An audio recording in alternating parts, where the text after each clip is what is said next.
خدا تعالی سوال نمبر 11 الف کائنات و موجودات کے لیے کسی خدا کے ہونے کی کیا وجہ ہے؟ ب کیا یہ ممکن ہے کہ 6 دنوں کے اندر اندر ایک کائنات بنائی جائے؟ جیم خدا ہمیں کیوں دکھائی نہیں دیتا؟ دال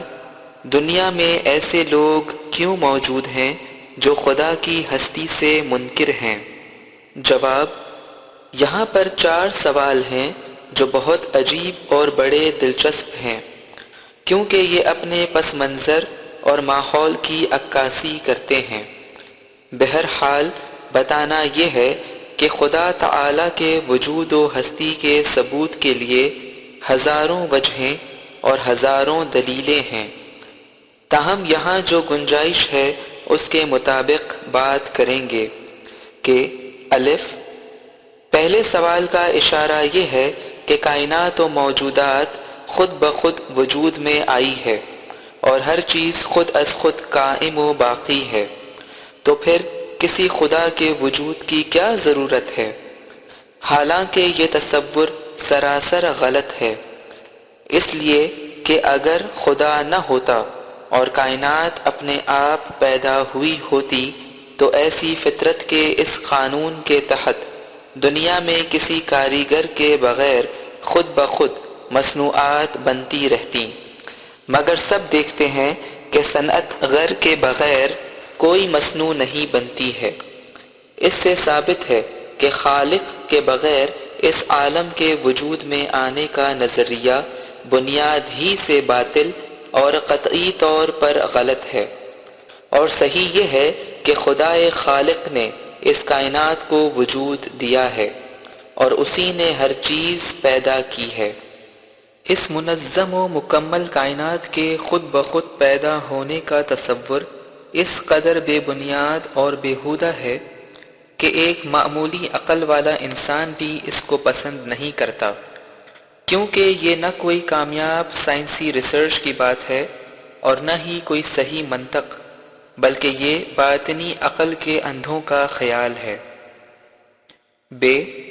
دوسرے سوال کا جواب یہ ہے کہ 6 دنوں کے اندر اندر اس عظیم کائنات کی تخلیق ناممکن نہیں، جبکہ خدا تعالی نے اس عالم کو صرف کن کے امر سے چشم زدن میں پیدا کیا ہے، اور 6 دن سے 6 بڑے پیغمبروں کے ادوار مراد ہیں، جن میں بحیثیت مجموعی عالم دین پیدا کیا گیا، یعنی حضرت آدم علیہ السلام، حضرت نوح علیہ السلام، حضرت ابراہیم علیہ السلام، حضرت موسیٰ علیہ السلام، حضرت عیسیٰ علیہ السلام اور حضرت محمد صلی اللہ علیہ وسلم کے 6 ادوار اللہ تعالی کے 6 دنوں کی مدت ہیں، جس میں اس نے عالم دین کو مکمل کیا۔ خدا کے یہ 6 دن اتوار سے شروع ہو کر جمعے تک پورے ہوئے، اور سنیچر یعنی حضرت قائم خدا کا وہ دن ہے جس میں کہ علم و معرفت کے تخت پر خدا کا ظہور ہوا۔ جیم تیسرا سوال ہے خدا ہمیں کیوں نظر نہیں آتا؟ اس کا جواب ہے کہ یا تو تم وہ آنکھ اپنے اندر پیدا کرو جس سے خدا کا دیدار کیا جا سکتا ہے، یا ایسے مؤمنوں کی بات پر باور کرو جو خدا کو ہر جگہ عقل کی نگاہ سے دیکھتے ہیں، جس طرح کہ تم سائنس کے معاملے میں یا تو تھیوری کی تم خود ریسرچ کرتے ہو یا کسی کی تھیوری کو قبول کرتے ہو۔ تم آسمان کے سورج کو جو ظاہر ہے اچھی طرح سے دیکھ نہیں سکتے ہو، اس لیے تم چاہتے ہو کہ اسے پانی میں دیکھو، یا کسی ایسی اینک کے ذریعے سے جو تم کو سورج کی اصل روشنی کم کر کے دکھائے، اور ستاروں کو جو تم سے بہت دور بلندی پر ہیں کسی طاقتور دوربین کے ذریعے سے دیکھنے کی خواہش رکھتے ہو۔ اس طرح خدا کو بھی دیکھنے کے لیے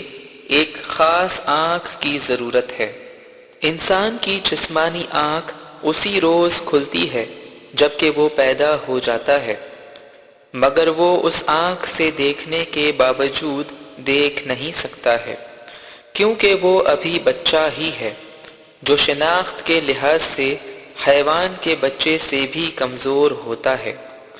حیوان کا بچہ انسانی بچے سے زیادہ شناخت اس لیے رکھتا ہے کہ اس کی وہ محدود قوت قدرتی اور پیدائشی طور پر اس کے ساتھ ہوتی ہے، مگر انسان کے بچے میں علم و معرفت کی ایک ایسی صلاحیت ہوتی ہے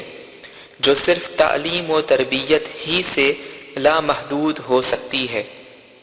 اور اگر بچوں کی تعلیم و تربیت مذہبی طور پر نہیں کی گئی یا اس میں بڑی حد تک کمی رہی تو پھر انسان پہلے ہی کی طرح حیوان سے کمتر رہتا ہے۔ دال۔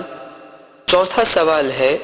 دنیا میں ایسے لوگ کیوں ہیں جو خدا کی ہستی سے منکر ہیں؟